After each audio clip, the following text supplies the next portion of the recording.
It is Monday the 31st of the 3rd, 2025. The time is 5 minutes past 8 and we've got to talk some F1. There is news and there are updates leading up to the weekend, the race weekend that is the Japanese Grand Prix. First off, livery reveals, and I don't know how I feel about this, I'll be honest with you. I like that they always switch it up into Japan, into the Japanese Grand Prix even.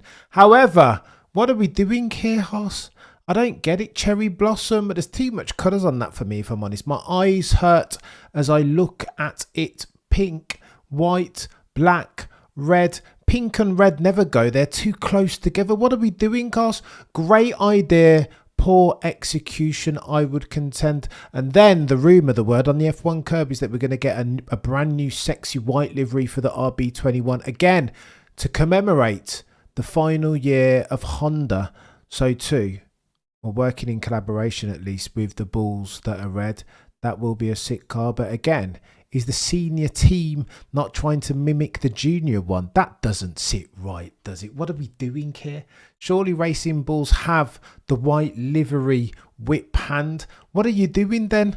Bulls that are red, Christian Horner. You're going to have 4 cars out on track that all look the same. That surely can't bode well. That's not a good story for sponsors. And whilst we're talking about Red Bull, I've got to talk about Max Verstappen again, because that story, Max Verstappen, Yuki Tsunoda, Liam Lawson, the gift that keeps giving. I was listening to a podcast, Ed Straw, Scott Mitchell, Mom over the race, and they made a really, really good point that it's chaos of the utmost variety, that it is going to keep chaosing because Yuki Tsunoda potentially isn't the one that they need, that you can't correct for a mistake in instituting for Liam Lawson by making another mistake. That's counterintuitive. No, that, ladies and gentlemen, is insanity. Here's what they said about Maximilian Verstappen and the Rubik's Cube for which Red Bull, Christian Horner, Helmut Marko will need to solve. That they keep making decisions at the altar of keeping Max Verstappen on as a going concern. Carlos Sainz, no, Max didn't want him. Didn't want PTSD settings 2015 Carlos Sainz Senior. Why would you want that for yourself if, of course, you're looking to traverse the line of least resistance? How about the handling dynamic? Kept on making it super difficult, knowing all the while that Max would be able to handle it. And now look, Max doesn't like it, not because of its balance, but because it's not fast. Ergo, they're doing like Sisyphus, right? They keep on pushing this boulder, this Max Verstappen boulder up the hill with a view to try and keep him. But ultimately, they are pushing him further and further away into the hands of, I don't know, let's say an Aston Martin, now consolidated in the hands of one Lawrence Stroll. Or, I don't know, a Toto, the boy who cried wolf, who for the avoidance of doubt will drop kick in the chest one of George Russell or Kimi Antonelli if it means that he can get his hands on Maximilian Verstappen. It's techie, this. It is techie. Lest we forget as well, controversy settings. I don't think Max Verstappen, in his own mind at least, has won a championship for a few years without an asterisk. Massey, 2021, we know that most of the F1 fan community will never ever forget. 2022, cost cap. It gets techie and techier. So too, last year we have misconduct. It seems almost every time that Max Verstappen wins a championship that Red Bull have to go and top trumps him, see him that and raise him this through controversy settings. And Max, if we know Max Verstappen, he will not like that. So too, all the god tier minds have left and or leaving that team. There are only a few left. Paul Monahan, let's say, what happens if he packs his bags and goes, just as so many Honda engineers will leave Red Bull at the end of this year to join the good ship Aston Martin? I'm telling you, it feels like a scourge. It feels like there's a deluge, almost a contagion of people that are leaving this team. And again, sometimes, Christian Horner, you make your own bed and have to lie in it. Let me tell you about Ferrari and then we'll talk about Mohammed Ben Sulayem, because Ferrari are doing something chaotic around there. I think, look, they're going to have a hard time, aren't they? Lest they fix for the multitudinous travails, mechanical and aerodynamic of that SF25. La Gazzetta Ferrari writes, Ferrari has developed a new simulator model of the SF25 to improve its race performance. So hang on. if we're talking about correlation, surely that was what they needed to solve for like 24, 36 months ago. Why are they building a new simulator 2 races into the 2025 championship? This doesn't make any sense. Mea culpa, chat. I've dramatically underestimated the extent of the incompetence that so engenders Scuderia Ferrari. It is chaos at this stage. Only a couple of weeks after race engineer and race driver failing to see eye to eye in real time during the bloody race, and then you get Sir Lewis Hamilton, who's blisteringly quick during the sprint, only for the pace to do one of these. Fugazi in the race proper, as if they don't know that in the sprint race you can only win 8. In the race proper, there is 25. Surely there is a god tier mind, I don't know, Frederick Vasseur, somebody over there called Loic Serra, who can do a cheeky risk to reward calc. Understand that if there are baskets and eggs, then you need to put all of yours in the bloody race basket. 25 trumps 8. Oh no, not them.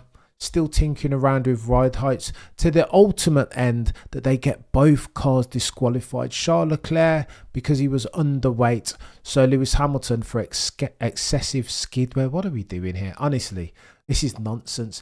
Do they not realise that if past his prologue that they've got a deluge of Sir Lewis Hamilton fans about to cross their borders? Do they not realise this? That it's going to get techier than techie things as far as the pressure cooker that comes with Sir Lewis Hamilton and his extremist / fundamentalist fan base.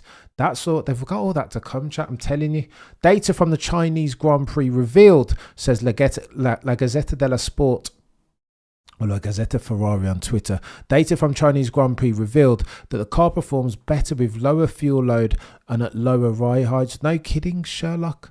We saw it in real time, right? But you've got to build, again, if you're invested in Adrian Newey's thesis, you've got to build a car that operates around the most frequently occurring physics challenges now. Medium speed settings. You can't build a car. And again, it's the race, isn't it? That's where you're going to earn your corn and bread. So why are they building a car that only works in low fuel? Again, maybe it's because Ferrari are going to Ferrari. Team couldn't fully benefit from the long run data during Bahrain test as they didn't push the car to its limits. Why? Because they had reliability issues on the third day, didn't they? Lewis Hamilton, if I recall, spent most of the time in the bloody garage because his team, Scuderia Ferrari, Frederick Vasseur's charge, couldn't sort the SF25 out. Another valuable day of testing. Gonzo Sacabo. Fade to black, of course. Why not Scuderia Ferrari if indeed wastefulness is the restaurant at which we dine? Gazzetta continues, Hamilton's sprint victory followed by a race disqualification highlighted significant data gaps in ride height and weight. They have not done their operational, mechanical nor aerodynamic due diligence, and this is now plain for all to see, borne out in the results as at the Chinese Grand Prix. Double DQ. What do you think you're doing, Frederick Vasseur? The sand timer has turned around not long on your tenure as team principal at the red team, with them their yellow badges and black prancing horse atop. Post-China analysis, says La Gazzetta, allowed the team to better understand the car's behaviour over longer runs and plan a more accurate setup for Suzuka. You best hope you've done that. But you better believe you should have done that. What are we doing here? Is this not Formula One, chat? Am I being daft here, or am I being too harsh? Surely if you are operating in the upper echelon motorsport formula in the world, these low-level mistakes, these low-level errors of the unforced variety shouldn't really be happening. Double DQ. What? How? This makes no sense. The main objective, says La Gazzetta, is to improve platform stability and aerodynamic mechanical balance, especially in Suzuka's demanding first sector. No chance. If I were a betting man, there is no way, gun to the head, that you'd get me putting not even a penny on Scuderia Ferrari to sort this out. Why? Because if past this prologue, and if F1 is a sport where history doesn't necessarily repeat, but it does rhyme, Ferrari have been making these mistakes for too long. The trend is your friend, of course, until there is a bend. But if in doubt, zoom out, lest we forget that Ferrari have been making these bloody mistakes as near as makes no difference as long as I've been alive. Bar a couple of years there where Michael Schumacher managed to whip them into shape, let's say 2000 to 2004. Since then, it's been rubbish from Scuderia Ferrari, operational incompetence if ever I've seen it. And then you get Frederic Vasseur giving an interview with French magazine L'Equipe. He said to forget that it was Lewis who proposed. So he's talking about the circumstance that during the race, Lewis said, you know what, Charles, have at it. I don't even have any pace. What, you're going to try and overtake me there? No. You guys let me know. I will tell you when Charles can overtake. This is Lewis Hamilton talking. His words, not mine. To that, Frederic Vasseur says, to forget that it was Lewis who proposed to let Charles pass is certainly better for the show. And it was a bit less sexy, a bit less tabloid press to discover that the champion decides on his own to let his teammate pass. Of course, he's talking to the way in which the press and media spun it. He's talking to the way that the broadcaster covered it. Some broadcaster, you didn't even hear Sir Lewis say, you know what, I have no pace, let Charles come through. And you've got to tell those stories, lest you wish to be a drive to survive of a broadcast. Never let truth get in the way of a good story. Suspend one's disbelief. Fred continues, yet it was mega classy and sporting of Lewis, a true proof of professionalism and respect for the team. And it's not often that you get a guy who's a 7-time world champion and he says, I'm going to let my teammate pass because he's faster than me. True. Frederic Vasseur, not wrong, eh? I agree with him. Although, on the flip side, if we're playing balancing games, on the flip side of it, could you imagine Ayrton Senna saying that? Listen, I don't have much pace in here today. Let Charles come through, or Alain Prost come through. Can you imagine Michael Schumacher saying in Austria, you know what, Rubens, let's sack off this team order thing. You can have these 10 points. Like, I'll do it next time, mate. Are you having a giraffe? Of course, if there's points to be had, these killers will have them. Now, maybe that separates Lewis Hamilton from the rest, and maybe he's to be lauded for that. But again, at the altar of winning races and therefore championships, that feels like it's a little bit different from me. Can you imagine Sir Lewis in 2007, 2008 saying, you know what, Fernando, have at it, chap? Are you flipping kidding me? Never, ever, ever in life. Not that Sir Lewis Hamilton then. And maybe he's matured. You know, I was reading a Motorsport magazine article way back, old edition, and in there it talked about these drivers having these out-of-body experiences that loads of Formula One drivers and motorsport more broadly talk about, having these weird. Senna talks about it 1988 Monaco qualifying before he yeeted it into the barrier in the race, trying to prove a point to Alain Prost. He said that he had to chill out because he felt like he gapped Alain Prost in qualifying to the tune of 1.5 tenths nearly, and that means something, right? That has to matter. Alain Prost is no mug, no slouch, one of the greatest that we've ever seen. So to gap that dude at Monaco in quali to the tune of 1.4, you're having a laugh. This is impossible scenes, but it happened. And over the course of that lap, Ayrton Senna spoke of him having an out-of-body experience, achieving his flow state, a place that he'd never been before and would never go thereafter, not again, that it was different. He said that because they were on race tyres, he kept on iterating for the lap, trying to achieve that perfect lap, the ever elusive perfect lap, is something like that existed. Now these psychologists, sports psychologists who study this sort of thing, say that your ability to achieve flow state in a car happens more frequently because there is danger, but there is also instinct to avoid danger, serious injury and or death. Now, to achieve that, they argue that the younger and fresher that you are, the less that you manage risk in real time, the more that you have that ability to dial into your training and manage for the circumstance, solve for the automotive Rubik's Cube that is achieving the perfect lap in real time. The younger that you are, the better you are at it.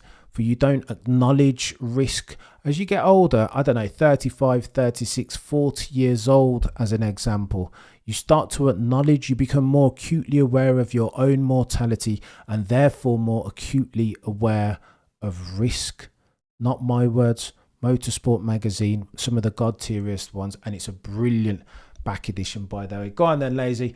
Younger me wouldn't do half the nice things older me that I like. Lazy, you case in point. We just think different, right? Maturity with age. I was saying to my friend earlier, or my friend was saying to me earlier, that youth is wasted on the young. It's a gift that you don't understand unless you are of age and become mature. And I think that's the paradox, the dichotomy for which Sir Lewis needs to solve. Everybody say he's still at his peak, but I mean, Abbots of Unreasoned settings. On this channel, we don't sacrifice truth nor objectivity at the altar of any cognitive dissonance worth the moniker. Oh, and by the way, Steve, maybe Lewis is just mature enough to realise letting Leclerc past get some easy goodwill when he's I don't disagree, Stephen. It's right. Maybe it was a smart decision. Maybe it was a smart decision from Lewis. It's not my time now, so I'm expecting you to pay that forward when I need a cheeky leg up, need a favour. Let me use this circumstance and get some goodwill within the team. Be a proper team member, so that when hopefully I'm fighting for an unprecedented 8th, they pay me back then. By the way, should we talk about Mohammed bin Sulayem? Because I keep seeing this thing and it's chaos. What's going on, Neil? What's going on, Miss RS Foxy? You're a legend. MBS. Techie than techie things, I'm telling you. Now I'm reading this in, and again, if all F1 publications are created equally, and so journos, but not, what's the bloody phrase? Look at this, Cameron's lost it. All F1 journos are created equally, but some more equal than others. Come on, Cameron, sort your life out, mate. Go on, let me tell you about Mohammed bin Sulayem, because it's getting awfully litigious. It's litigation, legal circumstance, ramifications downstream as far as Mohammed bin Sulayem's behaviour. You know, up till now, that dude has been nothing if not a chaos merchant, allegedly. Trying to amend for Fernando Plan Alonso at the 2023 Saudi Arabian Grand Prix, because on the back of that dude's rear wing even, or front of it even, is a sponsor. That sponsor has a name. Its name is Aramco. And apparently when the bloody engineers, the pit crew touched his car too soon, and again he got demoted off of the podium. Word on the F1 curb is that allegedly Mohammed bin Sulayem tried to get him reinstated. Why? Because he's mates with the boys and girls over at Aramco now. Mates rates. And then you talk about conflict of interest, Susie Wolf. Then you talk about him printing a picture in conjunction with Max Mosley and bloody Prince Andrew to commemorate the anniversary of Bahrain. Then you can talk about him saying we're not rappers, we don't use that language. Then you can talk about him persecuting Sir Lewis at the altar of Jewelry Gate. Do I need to stop? Do you want me to continue? That dude has a litany of controversial, no polemic circumstances to his name. And you would argue, again, under the umbrella heading of Sean Todd and his silent incompetence, you would argue that if you're the president of F1, there is one thing that you need to do. Do your job. Bill Belichick settings. Your remit is to institute for the rules and the regs in a way that's consistent across related parties now, to ensure that to a certain extent, lesser or greater, the competitive landscape of Formula One is level-ish. That's all. Nothing more or less. Like, for example, if Checo Perez and Lando Norris pull false starts, note it, arbitrate for it then. Is that too complicated? What are we doing? Why at Austria a couple of years ago was there like 100 gazillion thousand infringements of track limits, and then you're investigating them after the race? What are we doing here? This makes no sense. Why is MBS, bless him, president of the FIA, hide 1,000 gazillion people, set as their remit to institute for the FIA, change the image of the FIA to external parties, and all of those bods have left. Shayla Ann Rao, Wittich, sacking all these people. And then the other week, you'll remember, this context is key. Forgive me for labouring the point. Have we seen white? Yeah, no, we've seen them already. We match the white RB21s. Rewind that back a little bit and you'll see pictures of them. MBS, context setting. The other week he said of Robin Reid and Dave Richard, head of UK Motorsport, both members of the Motorsport Council, you can't, there's no room at the inn for you unless you're going to sign this impromptu NDA. Those two said, you know, I'm not signing that rubbish. I've already got an NDA. It's implied within my contract. I'm here working as an FIA member of staff. So what are you talking about? Sign this. I'm not going to sign it. And moreover, you need to let me come into this World Motorsport Council, FIA World Motorsport Council, because if you want a meeting that's quorate, if you're looking to pass any amendments, serious ones of consequence to the legislation of the FIA, the rules, the articles, the code of conduct, then you need for that meeting to be quorate. You've got to allow us in there so that we can rubber stamp this thing to check, to tick and cross your homework, Mohammed Ben Sulayem. But that's exactly what this dude doesn't want, isn't it? He doesn't want anybody to tick and tie his home. If he did, he wouldn't have sacked off 2 of the 4 audit members. Why? Because the audit members are there to do exactly that. Verify, make sure that the FIA are doing exactly what they're there to do, which of course their remit, again, if you believe in those sort of things, is to make sure that the rules are implemented in a way that is fair, set fair across all related parties, nothing more or less. And then you know that this dude's been line stepping. Again, this is probably an important point to mention.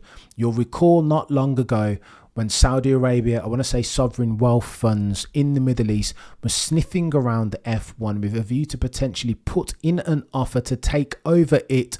MBS's mates. You'll recall MBS did as he always does and oversteps his boundaries by saying the price that's been bandied around for the entity that is F1 is too high, as if somehow he's working orthogonal to F1 as a commercial rights holder to the FOM. Surely he should be saying that no, you got to tack that price up, lest there be agency at play here. Why? Unless it were his mates looking to buy the FOM or buy the commercial rights holder, F1 as an entity. Why would he be looking to say no? You got to take some money off, a couple zeros off of there. That's not your remit, and that's why FOM put to that dude a cease and desist, because he didn't have any place to be talking about that then, now, or ever. Not your remit, chap. The commercial rights holder, and so commercial, of F1 is nothing to do with you, for you are the regulatory body. And then we find out per Joe Saywood's newsletter today that he's got more ambitions as far as his commercial scope. Joe Saywood writes, FIA President Mohammed Ben Sulayem is pushing ahead with his plans to promote World Rallycross Championship. What? What's going on here? This makes no sense. Well, it does when we get to find out the next bit of information. We will go through it. He's currently trying to get the members of the FIA, World Motorsport Council, to vote the idea free. It makes sense now, yeah? That he wouldn't allow Dave Richards and Robin Reed to come to that meeting to make it quorate, because he harboured ambitions to put through this super controversial thing. That's why the FIA now going after the commercial stuff as far as World Rallycross Championship. What are we doing here? Conflict of interest, Denny Benzie, just a tad, especially when you talk about the bloody commission, that what they agreed with the European Commission. We'll come back to that. Federations apparently do not like this. It's controversial, makes them uncomfortable. Why? Well, because it might lead to more legal action, as if Mohammed Ben Sulayem doesn't have enough legal action hanging around his head already by dint of Dave Richards pending potentially. Of course, you've got Susie Wolff already pursuing action through the courts at the false accusation of the conflict of interest. And again, all F1 publications are created equally, but some are created more equal than others. There's another legal action, isn't there? But I've forgotten that one. Legal action for days coming out of Mohammed Ben Sulayem's you know what. You can't be passing critical decisions at World Motorsport Council if you don't have all the members in attendance, and therefore the meeting is not quorate. But again, sometimes when you're trying to analyse rationale and motive, you've always got to follow the money, right? For cash rules everything around me, cream. Get the money, dollar bills, yo. Joe Saywood writes that the FIA can't survive, that Mohammed Ben Sulayem is desperately trying to make more commercial the FIA. But as a percentage of the money that they get every single year, 66% of that comes from F1. the FOM. So how are they then going to survive if they don't play ball? Here's what Mohammed bin Sulayem writes, says it infinitely more eloquently than me. The FIA needs the money, the 100 million that F1 currently pays them, because it employs a lot of people. But Mohammed bin Sulayem, being a god-tier commercial mind that he is, does not want to make cuts as far as his staff. What are we doing here? And again, they do get paid quite a lot of money. 155 million is how much the FIA earn as far as their financial statements. 100 million of which comes from the FOM. How would they manage that in real? They would have no chance. That would cut off their financial resource and so their lifeblood. Saywood writes, without the F1 money, the FIA would have to survive on 50 million a year, and that is not going to happen, says Saywood. The accounts show that personnel cost of 50 million for the FIA, with 19 million in travel costs. Probably 90% of that is Mohammed bin Sulayem travelling around on his private jet, expensing it to the FIA, by the way, but I digress. Plus 5.5 million in rent and leases. The federation also spends another 20 million on subcontracting and 10.6 million on consulting fees. That, ladies and gentlemen of the F1 jury, is a lot of money. The FIA need to have a look at their costs, lest they wish to fall foul of financial resources as a going concern or lack thereof. And again, probably important to note for context that there was a deal established in 2000 where the FIA agreed that it wouldn't stick its neck in such commercial activities. Why? Because in order to do its job, sometimes you need Chinese walls, right? You can't have the sales trader talking to the middle office or the back office guy. The two should never meet, right? Because in order for them to do their job respectively, they need to be independent as a function. Saywood writes that the deal between the EU Commission and the FIA was to establish a complete separation of the commercial and regulatory functions in order to establish commercial development at arm's length from the federation. The FIA then in 2000 also committed to improve transparency of decision making and appeals procedure and to create greater accountability. Yeah, well, MBS doesn't care for past. He doesn't care for president, does he? He's looking to expand. He's looking to become a serious head honcho of the commercial variety. Oh, and by the way, as far as the championship, if we're talking about a potential split off, we must remember that the FIA own the World Championship nominal. The FOM, they own F1. But as far as the power doesn't sit with the FIA. Yeah, they've got that commercial agreement. Yeah, the 300 million was paid to the FIA to lease the championship in 2000. That was by dint of the commercial rights holder then. However, the real power sits with the FOM. Why? Because the F1, sack off the name, sack off the intellectual property that is the nominal and F followed by a number 1. It's the bloody teams, it's the drivers, it's the tracks. That's where the business is. So unless the FIA think that they can gain thereby in all the key stakeholders, your likes of Horner, your likes of Toto, so to the 20 drivers on the grid, this is all nonsense. But again, I wouldn't put it past Mohammed bin Sulayem that he harbours aspirations to do something as outlandish as that. I think there's only one party in this relationship between the FOM, the commercial rights holder, and the FIA, the regulatory body. There is only one party here who wears the trousers, and that is the FOM.